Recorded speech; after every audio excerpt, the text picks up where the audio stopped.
Hi guys, welcome back to my YouTube channel. How y'all doing today? Welcome. It's Friday. I know that I'm uploading a little bit late. This week I uploaded in the morning, and then this week I uploaded at night.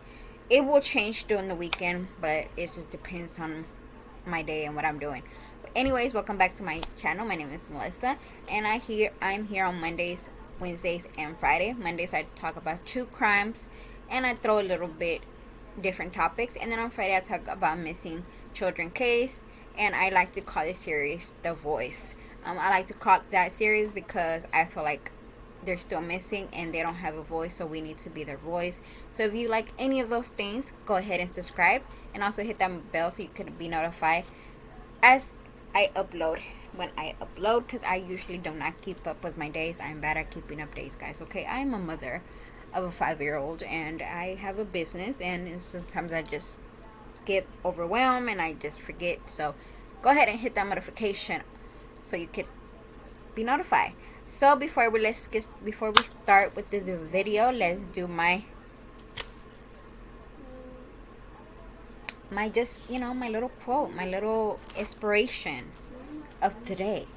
So today inspiration is: don't talk to me about loyalty. I'm still here holding secrets for people who are throwing dirt on my name. Who can relate to that? You know how many people I have been loyal to and they're talking about me? Oh, let me find out what you're saying so I could just go ahead and throw your name out in the dirt. Because trust me, I have secrets. I have secrets. Anyways, today's case is one of those cases that it's hard for me to do, and I think it's not just the kids' cases. I think every case, whether it's a soft case, whether it's unsolved, whether it's anything, but I think a case of kids does affect me a little bit more than anything, just because one, I have a child, and I wouldn't want to go through that, and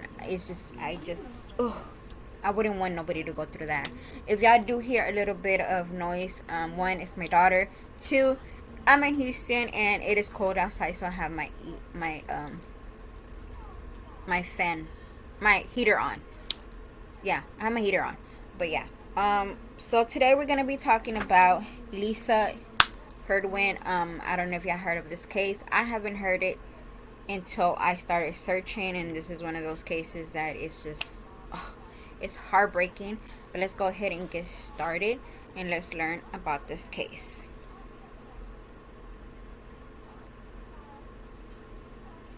Alright, so Lisa Irwin disappeared 10 years ago. Her disappearance rocked Kansas City and captured the county's attention. Days turned to weeks and months with no answer. Baby Lisa, as she's known, has vanished. A decade later, her parents spoke with KSBH 41 News about their hope to have their daughter back someday, and being under the microscope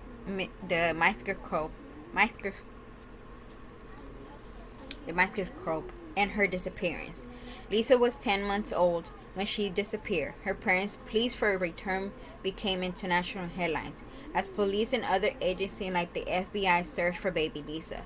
Deborah Brayley said she last saw her daughter on October 3rd, 2011, when she put her to bed in their Northland home. She said Jeremy Irwin was working overnight. Jeremy came home earlier in the morning and went into Lisa's room, and she wasn't there. Bailey said Jeremy comes in the room panicking and shakes me awake and says, "Where's Lisa?" And I said, "What do you mean, where's Lisa? She's in her room." He said, "No, she's not." Immediately, like you panic instantly. Bailey said when Jeremy returned early the morning of October 4th, 2011, he found the front door unlocked and cell phones missing. I see the windows broken, and that's when it hit me. Someone had to have taken her, and instantly you just like, this isn't real. This isn't happening. Where is she? Bailey said. When asked after 10 years what they think happened to Lisa, Bailey said she thinks Lisa disappeared with paramedic. Yeah, y'all should know my English is not good, so yeah, we're not gonna try.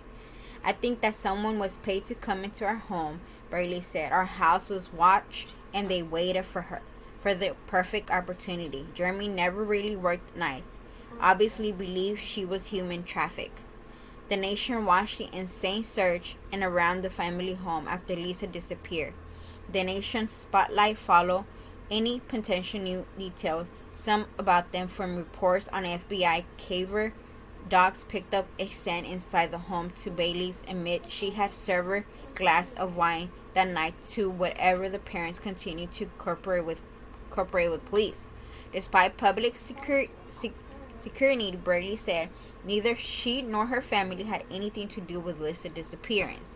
Everyone's entitled to their own opinion, even if we know it's wrong, she said.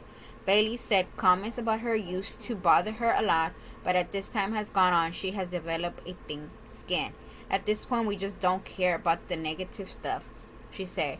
We know the truth and there are people looking for her. They know the truth and they're trying to get her home. And we trust the police and we trust the FBI. That eventually they are going to get into the tips and the information are put everything together that are going to lead to bringing her home. A decade later, the Kansas City, Missouri Police Department said that they have no suspect and they would not discuss details of the case because it's still in an active missing person case investigation. Bailey and Irwin still have hope, even keeping Lisa's room the same. When she comes home, she knows that we never stop including her. We never stop waiting for her, and she was always been a member of our family, no matter what Bailey said. The hope that lasts ages prescription photo helps. Anything could happen, and if she sees herself, thinks, wait a minute, that girl looks like me. Bailey said, this picture of her looks like just my mom did when she was little. And I can see both of us, in a different facial features. And it's a bittersweet thing because it's a picture, it's not the real her. And that's what we wish we had. Irwin hopes social media could be the answer. We're hopeful with social media and technology that maybe she had access to a phone, Irwin said. Bailey and Irwin are also hopeful someday a DNA database could even crack the case that maybe Lisa herself may submit her own DNA. Be the greatest. It's hard to stay positive over 10 years, but this is a new thing coming up, and all the time it seems like Irwin said. They say they have submitted their own DNA to database as well as Bailey's brothers in hopes that would be a match someday to Lisa. Our little girl is gone.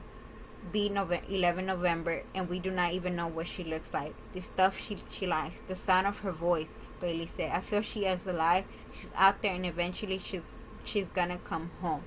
KSCPD told KSB 41 News while they would not discuss details of the case because this is an active investigator and they do welcome any information or tips to the tips hotline.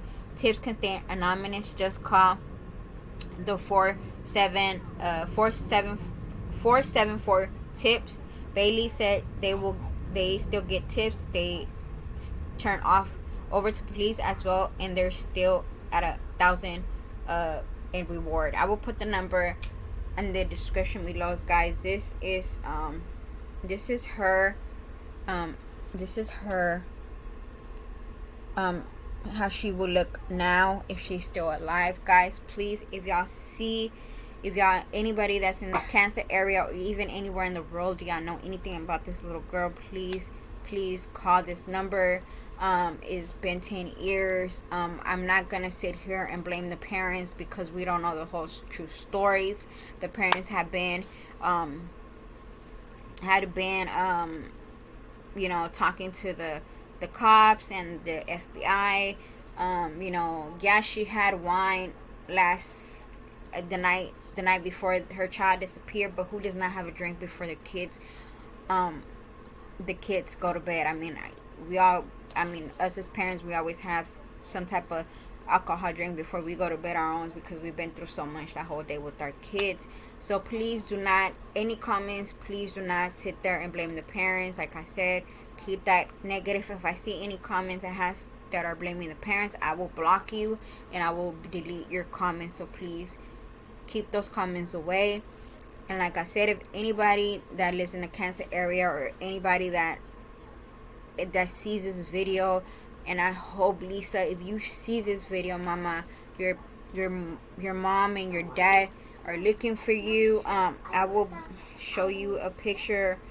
Let me get a better picture of her. This is her right here.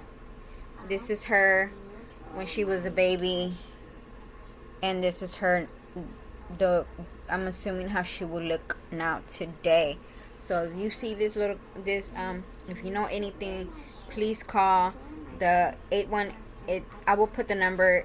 It's 816-474-TIPS or the 991. All tips are anonymous. We hope that we get some answers soon, and she comes home safe, and she's back with her family, because her family misses her. Like I said, guys, please do not leave comments about the parents, or if any negative comments or blaming the parents, because I will block you and I will delete you out of my comments and out of my channel. I do not accept that. And if anybody knows any information, just leave the number. I will be leaving the number in the description. I know this video wasn't long, guys, but thank you so much, and I will see y'all next week with a new video.